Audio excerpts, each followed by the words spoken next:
Welcome back, everyone. Another podcast this week. It's round one. Cannot wait for Thursday night kickoff. Most people probably listen to this on the day. So tonight we'll be watching the Eels versus the Storm, and it's finally here. We didn't know. It felt like a mile away a few weeks ago. It's finally here. Joined by Luke from the Rugby League Lounge once again. I think we're up to episode 5 for this year already. So that's flown by as well. We're ready to sort of break down the round one sort of selections, fixtures. And we're going to do a little bit different. We're going to pick a game each and go one by one for that, and pick out sort of a key sort of battle, so to speak, for each contest that we think. We'll also pick, obviously, who we think will win. There's also a new little segment we're going to introduce for the season, a little tally, a little competition to have everyone play along with. Luke, good to have you back. Do you want to quickly explain a little bit about the competition and then we'll get stuck into it? Yeah, cheers, Joel. Yeah, we thought instead of doing the normal previews, we'd spice it up, obviously, with the matchups and just make it a little bit, keep us accountable of who we think are going to win it. We're going to play a bit of a game. We're basically, for each of these matchups, we're going to call it Stat Wars. And basically, we're going to have a stat category, and that could be for a combination, an individual, the team itself for that particular matchup that we're focused on.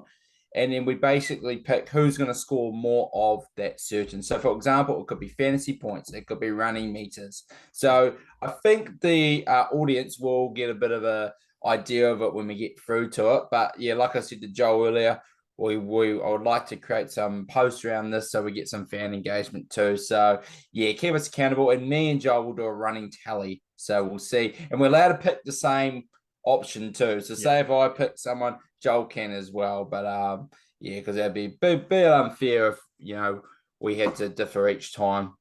Yeah, so no, we can get straight into it. Bring it on. So I've worked out we've probably got about 3 minutes for each game.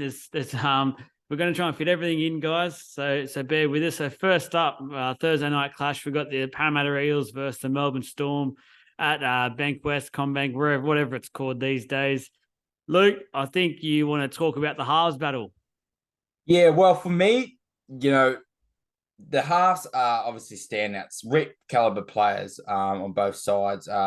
You've got Kiwi internationals in both pairs, and then you've got Origin you've got Munster and you've got Moses. No explanation needed. They're always going to be important, but especially when the teams are still figuring out how to, they haven't played. And especially with these teams, there's a lot of injuries. And I think the importance, I think whoever wins or loses a game is actually going to be very much dependent on this battle. I think in terms of the matchups and the forwards, I think they're a bit lighter. Like we said, they're missing a few players. We've got Tui not there. We've got the Eels dealing with Papali'i not there, and also the impact on Reid Mahoney in the 4-pack. In the backs, the likes of Wonga Blake's out, and then for us, Olam. So for me, it's really about who executes what is given to them from their platform. I think their platforms are going to be rather even. For me, my battle or my stat war for this one is who's going to have the most try involvements out of Brown, Moses, or Munster and Hughes. And as a Storm fan, there's always going to be a bias in me, but I am leaning towards the Storm halves having the better game here. I just think Munster, they also got to consider they don't lose first round games.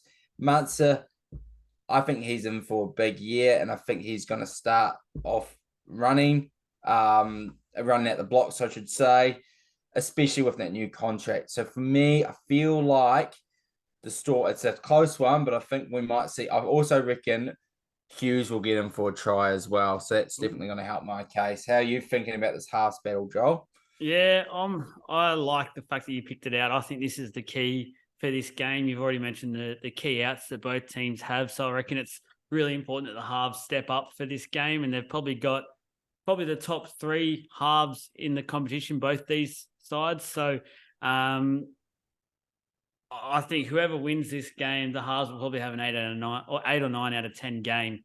I'll go different straight off the bat. I think we have to. It's sort of the cup here, the friendly competition. You're a Melbourne fan, I'm a Para fan. I'll go Brown and Moses just for home ground advantage. I think we've shown in the last couple of years it's pretty big for us having that home ground advantage. And I think I have a feeling this week will be a game where they come out really hungry after the grand final loss. I think it's been still burning them, and they might be trying to just start the ball rolling. I know there's a lot of players out, but I just think there's still some key players there, especially the halves, to get the job done. So next up, the first Friday game, the Warriors versus the Knights, and this is my one. And I've chosen the battle of the two new fullbacks, which I think is going to be really interesting. More so for the fact they probably both play different styles, where sort of C&K or Charles Nickel-Klokstad is sort of a real hard running fullback where he'll just do your meters after meters and he'll take your 2 hit ups a set and play that real tough style of fullback role, and not much of that sort of ball playing role where we've seen a lot of the modern day fullbacks have, where Lachlan Miller for the Knights, he's just only recently got there probably a month or so ago, but he's got that rugby sevens background. And he's got a lot of speed behind him. He's got a lot of evasiveness, very good on his feet. And he has a bit of a passing game as well. So he might be more of that flamboyant sort of fullback for the Newcastle Knights, which it depends. I don't know if that would work for the Knights moving forward, because they've got Ponga there who will dominate when it comes to that side of things. So I just think it's a very interesting way to do it. For the key stat, or the stat attack that I've chosen, the most run meters between the fullbacks. So you either got Nickel-Klokstad or Miller. I'll lock in Nickel-Klokstad, I think, just because of what I said with he's one of those fullbacks who'll just do probably 1 or 2 runs a set at least. I think that'll get him over the line for this one. Luke? Yeah, that's fair enough. And we're going to switch it up again here. I think Miller.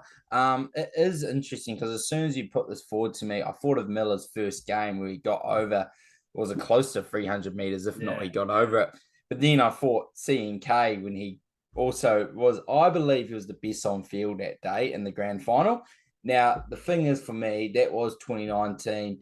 And I think when I think of breakout fullbacks this year, I immediately thought of Miller. I also thought of AJ Brimson. I didn't think of C&K here. And that's probably a bit unfair. It's just we forget how good he was, but I think he's going to need a little bit of adjustment. And I think Miller hasn't had the best. Both guys, obviously, part of new teams, but I think Miller can just get involved a bit quicker and just, I think his main focus will just be doing the hard stuff, doing the Dylan Edwards type role. I think that's going to be key for them there because I'm looking at the Knights to kind of steal one from the Warriors here, and I think this could be Lockie Miller inspired here. I think Lockie Miller's in for a big season, but I think C&K will pick up steam. I think he needs to get used to being back in the fullback. So once again, I'm going different. I think Lockie Miller will run close to 200 meters, mate. Nice start. So you're tipping Knights? Tipping Knights as well. I'll go Warriors. I'll go Warriors for that one. So we've got first 2 games are different. How good's this? Next Friday night game is the blockbuster, the Panthers versus the Broncos. They're at Penrith. You've got the impact of the departing bench forwards. Yeah, it was just interesting. I was having a look at the lineups, and obviously, I was actually expecting Flegler to be starting, but he's coming off the bench. That might be a game time decision, so I might be a bit favoured here. But it's interesting. Also thinking like those players just announced this week that they will be departing. And I think they are both Origin level. Obviously, Flegler has played, and Spencer Lenu. Now you might look at the stats and you think, he's not really, but you got to think the amount of opportunity he's been provided and the team he's in. It's similar to Scott Sorensen in his own team. Like if there was an injury there, they're not guaranteed to slide into the starting lineup. It's just because they are so great at their role. So it's really interesting to see. And this is a topic for another day, how Spencer does for the Roosters, especially if they want him to kind of replace Jared Hargraves and start. I think these guys are going to be huge in this game. The Panthers could easily blow the Broncos out of the park. Let's not put that out of the question mark. But let's just say there's a chance that it could be a dogfight. It could be starting in the last 20 minutes. And these guys could have a huge impact on, maybe swinging that game. Ultimately, I believe Flegler is probably going to have the bigger impact and get so the stat we're going here is the most run meters from Flegler or Lena. I'm going to go with Flegler. Not going to be enough to get the Broncos home, though. Sorry, Broncos fans. So, yeah, Flegler for me is going to have the most run meters. But, yeah, don't be surprised if this game we see potentially them both staking their claims for origin spots this year. Yeah, no, I like where you're going there. A little bit different. Although a lot of people probably be looking at the halves and things like that. I think it's key. I think the modern game, the way it's going, you need to have those impact forwards coming off the bench, and I think that's what both of these players provide for both their sides. It might be, as you said, for Flegler, maybe it's a bit of a kick up the arse for signing with the Dolphins, not giving him that starting spot. There could be a little hidden message there from Kevy, but. You know what? I'll make it 3 from 3. I'm going to go a little bit different and say Spencer. It's a hard one, but because I feel like he's got limited minutes because the Penrith starting front row is really good and it's hard to take a lot of minutes off them. But I feel like with the Broncos, the same sort of thing can happen because Payne Haas is one of the starting props and he'll probably get a good 55, 60 minutes. So I'll just go for home ground advantage once again. And I think Spencer might be out to prove he's worthy of that sort of starting position for the Roosters next year. I think there's been a lot of comments saying he's so good with Penrith at the moment, doing that little spurts that he gets to do. Can he do that for longer periods of time? He might use this game as a reminder that he can, and he deserved that sort of starting spot that perhaps Penrith didn't want to give him or have chosen they can't give him for whatever reasons. Penrith or Broncos, you tip? I'm going Penrith. I'll lock in Penrith for this one as well. Home, I think they want to make a statement after the St. Helens loss. Manly versus the Dogs. Now, I've gone for the battle of the edge forwards, which I think is pretty key in this game. I think once you look at the lineups, both have some star players there. They've got Manly, the home side, Olakau'atu, and Tuolagi from the West Tigers. So they form the edge for the Manly Sea Eagles. Then you've got Kikau and Tyler Mariner. Look, sorry if I'm not very well at these pronunciation guys, but getting the best out. But look, I really like, to be honest, I like both edge forwards. It's really hard to sort of pick out who's going to be on top of this one because I think quality-wise, it's probably pretty even. I think Olakau'atu showed last year is probably up there with some of the best second rows in the game, especially when he's on. Probably take away that last 6 weeks. I don't think any Manly player really played well for that patch. But Tuolagi also showed in the trials he's going to be lethal. I think he's a really nice signing that they've picked up. And I think the Tigers would be pretty disappointed they did end up losing him. But the Dogs have loved the fact Kikau is there. It's been Marcus, I know that you love that signing. You mentioned in our video last week. And for Tyler Mariner, sort of a new signing. I think he was off a lot of the time last year with injuries. So he's come back. And the year before that, he was one of the Bulldogs' best players. I know it was a pretty poor side, but he was one of the real standouts I can remember. So my stat would be, or the stat war would be, which pairing ends up with the most super coach points. So we're getting to that super coach fantasy time of year. Both lots would probably be scoring decent, I would say. I'll lock in the Manly pairing, home ground advantage, and I think off the halves they might get a couple of meat pies. Interesting there. Yeah, no, I'm leaning. This one was the one I actually been tossing up a bit in my head. I'm ultimately thinking it's going to be an interesting battle. I think the Bulldogs might win this battle. It's just whether it's enough to overpower ultimately who I'm tipping, because let's just mention it. And I put out my ladder yesterday and I had the Bulldogs in there. Luke Thompson's a big loss. Huge massive loss. So I think Fatala Mariner and Kikau are going to be awesome. I think Fatala Mariner is very underrated, and I think his case for his impact has been impacted by his injury as well. And he's also actually, in terms of the super coach in that and fantasy, I know he actually racks up a lot more points than you think. I think Kikau is going to be in for a try. And even though, I agree with you until Kerma, I believe that he might be not the letdown, but just the one where he's not grabbing those points. I'm a huge fan of Olakau'atu, can't say enough of him. And also they got to connect with Cooper Johns as a new connection as well. Yeah. So Bulldogs for me are going to win that battle. They're not going to win the game though. So Bulldogs, I think they're going to win the stat war. Sadly, I'm changing my pick.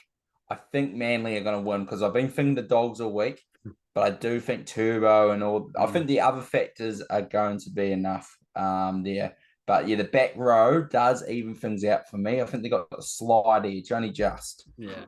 I think if Manly are fair income about this year, I think this is a big game because they need to come out fired up. I think the crowd will want to see that from them as well. And I feel like if they don't win, it could be another bad year for the club. So I'm going to lock in Manly. I think that turbo factor, as you said, him coming back will just add some refreshments really for the club, which is coming off a really bad back half of the year last year.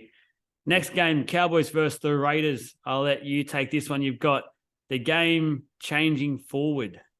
Yeah, well, I should have put game changing forwards. I think ultimately the 4 packs are just outstanding, but for me, there's two standout middlemen for them, and you got Tamalone on one side, you've got Tuppeny on the other side, and then the back rowers who kind of obviously one had a breakout season being a rookie, first full season in Nanai, but Hudson Young.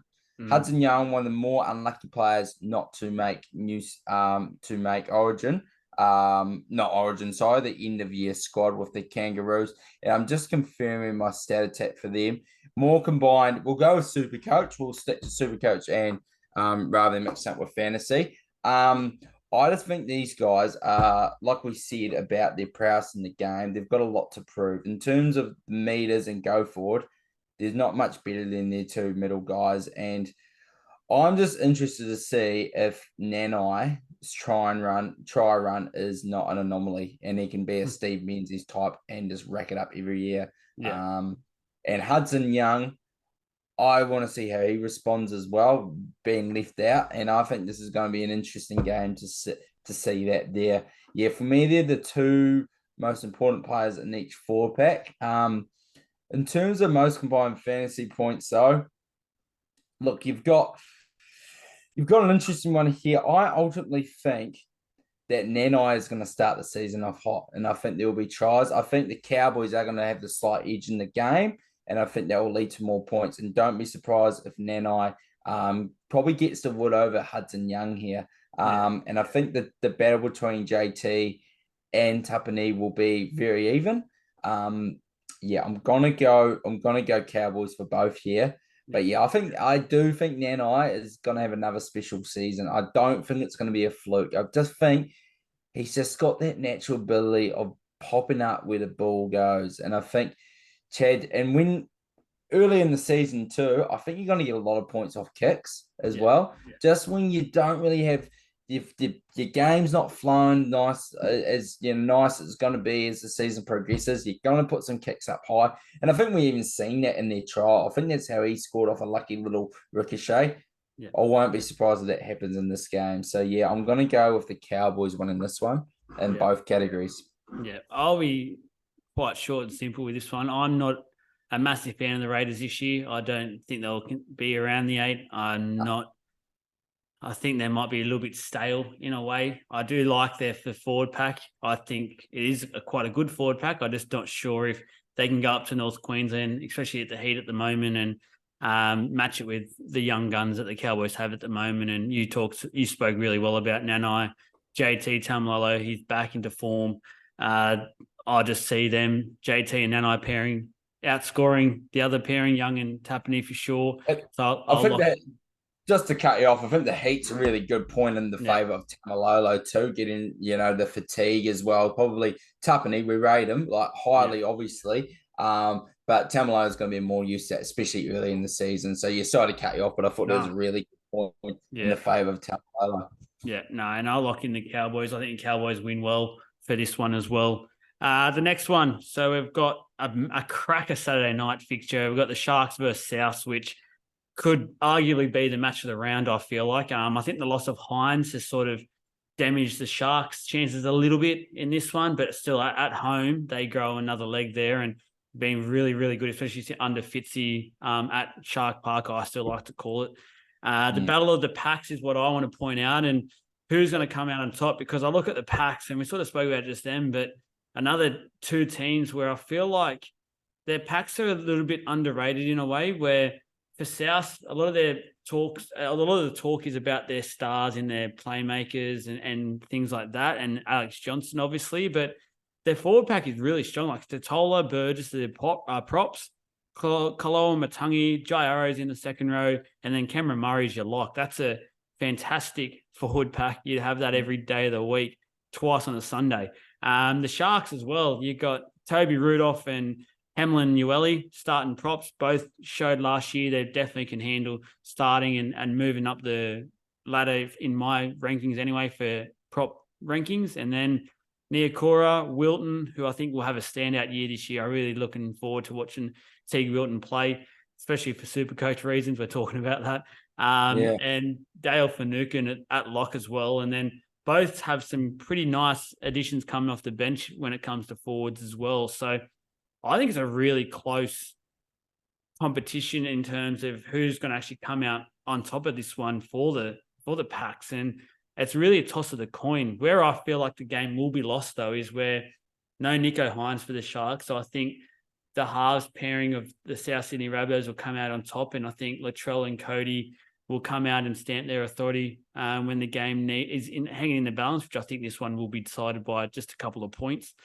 The stat war that I've picked out, the most forward meters by which pack. So pick out obviously the Sharks or South pack and see which forward pack. Obviously, we're just talking about the starting pack as well, not the bench forwards, but who will have the most meters throughout the game. I'm going to lock in, I think the Sharks at home, their forwards will be really wanting to make a game of this. I just think, as I said before, I think the halves won't be able to come off the back of it as well as Hines would have been able to. Yeah.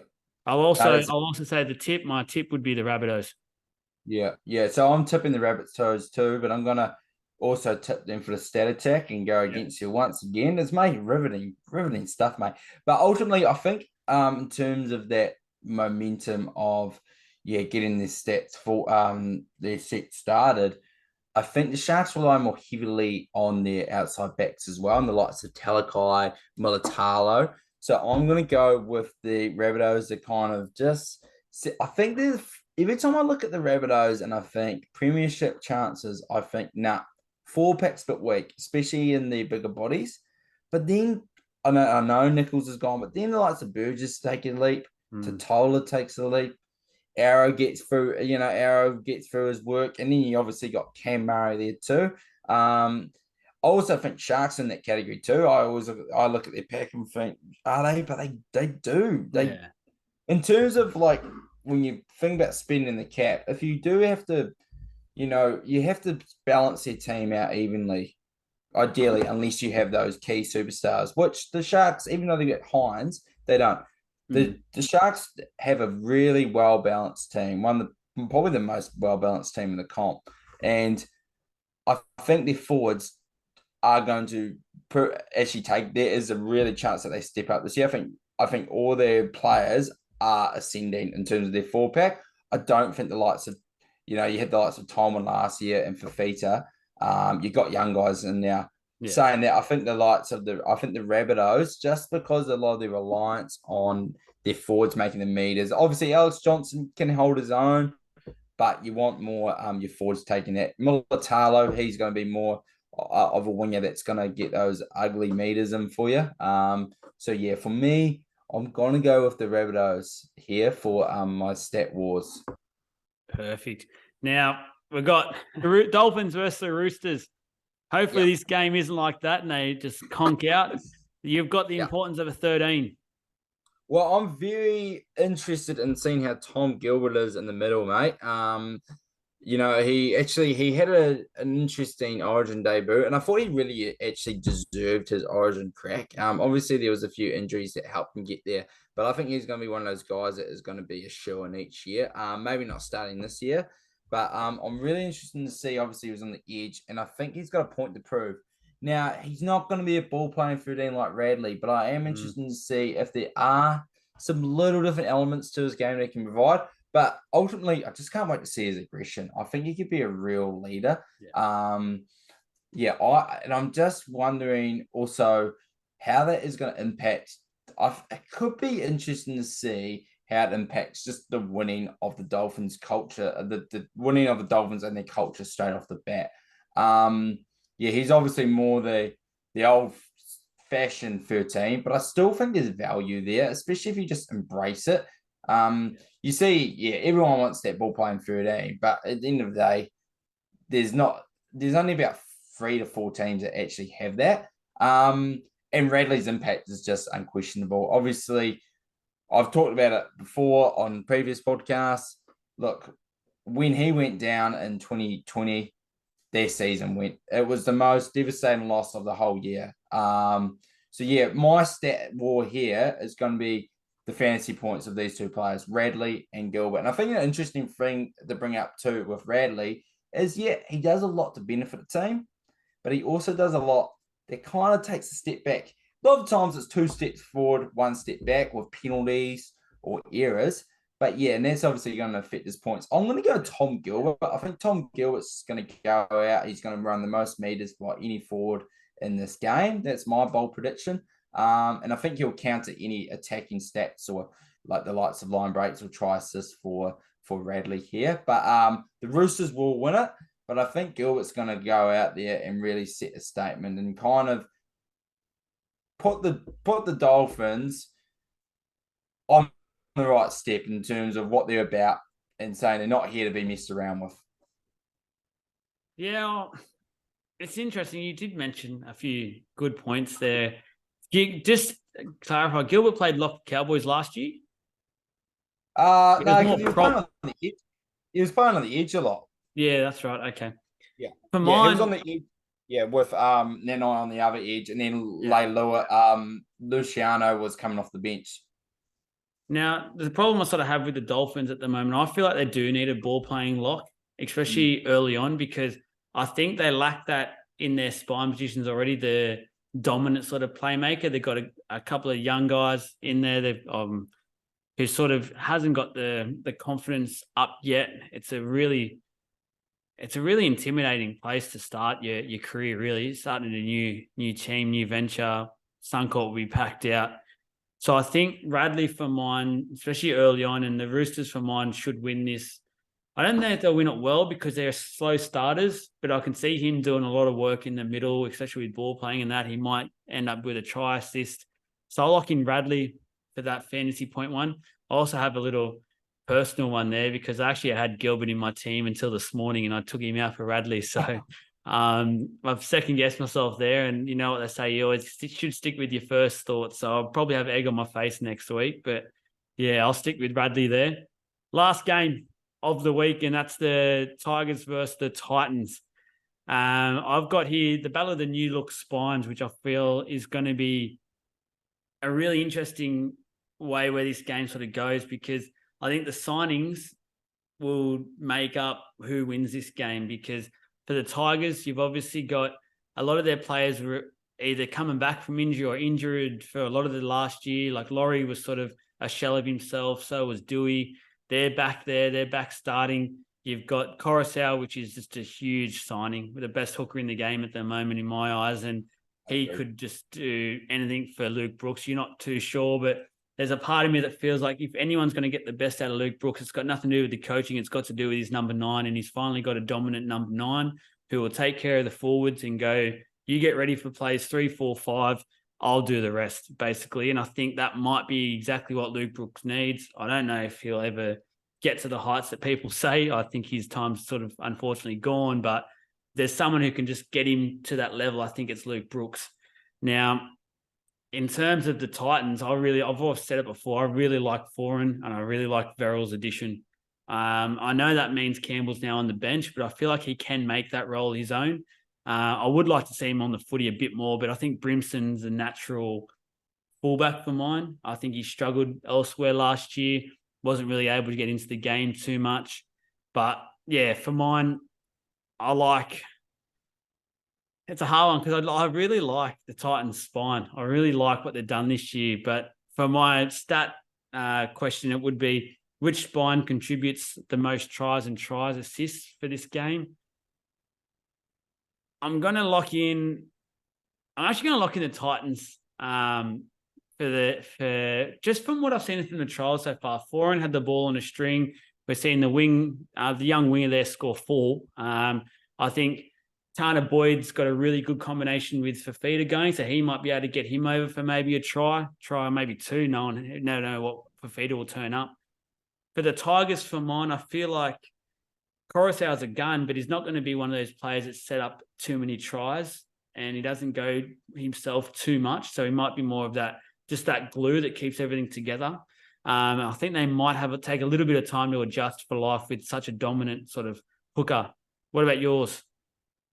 Yeah, I agree with like everything you said there, mate. I'm probably thinking now Titans are potentially in my 8 now. You've kind of been spoken about in terms of a smoky, especially if we're talking about the Bulldogs loss with Luke Thompson, who I originally had as my smoky. But I have been impressed. I'm like I've said previously, Boyd, I'm probably high on the most. I actually really do like what they've done with the spine. It is tough having Campbell on the bench because we know how talented he is. But ultimately, I think they're just going to have to make a real tough decision. But the reason why I'm confident of that decision, I think AJ Brimson is somehow underrated. Somehow, I know. I think there'll be chat this year regarding him taking Kalen Ponga's spot for Queensland. Do I think it'll be warranted? Probably not. It'll be one of those ones with Pepe and Teddy, but also because Ponga's going to be playing 6, and it's probably the form of both teams is going to also tend to lean towards Brimson as well. Not saying he's going to take his spot, but I think we'll have that conversation. And I ultimately think those new signings are going to be huge, and I think that the guys that were there for the Titans and Brimson and Tanner Boyd are going to be able to execute off better than the Tigers guys that were still there. So for me, I think Brimson's going to be your man of the match here. And I think he's going to be at least a try and a try assist. He's going to get 2 or whatever. And I'm just really high on him this year. I think they're just going to really see the best out of Brimson. I'm going to go Titans for both my stat war and also my team to win it as well in this matchup. Yeah, is that Leichhardt as well? That's the hard one. I think I might go Tigers. Don't look into that. It's not. I don't think it's to look into. I think it's one of those things where we want the Leichhardt fortress or thing to be real. It's a little bit of a myth. You know what I do think from this game, and I think it might be unfair because the season's 26 weeks or something long. I think whoever loses this game could be under a lot of pressure early on because this is a game I think both sides will look at and go, we'll win this game. This is a game we'll put down as a win. So it'll be interesting, the loser out of this and sort of what happens early on in the first month or so of footy. I'll just lock in the Tigers. I'll go the Tigers as my tip, but Titans for my stat war. That's it, guys. I hope everyone enjoys round 1 of the footy.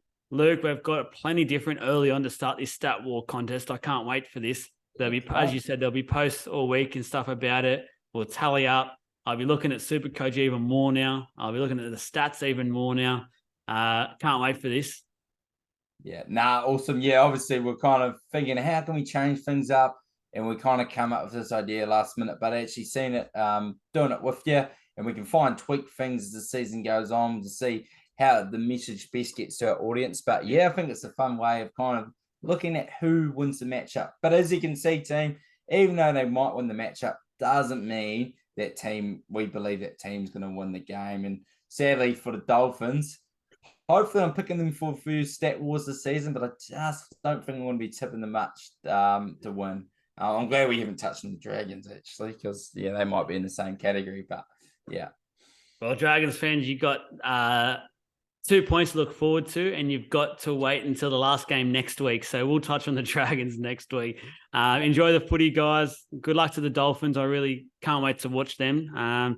Almost as much as I can't wait to watch my own team tomorrow night. So, Luke, bring it on. Bring on the Melbourne Storm, I say, and bring on the week of footy. Bloody oath, mate. Have a good one, team.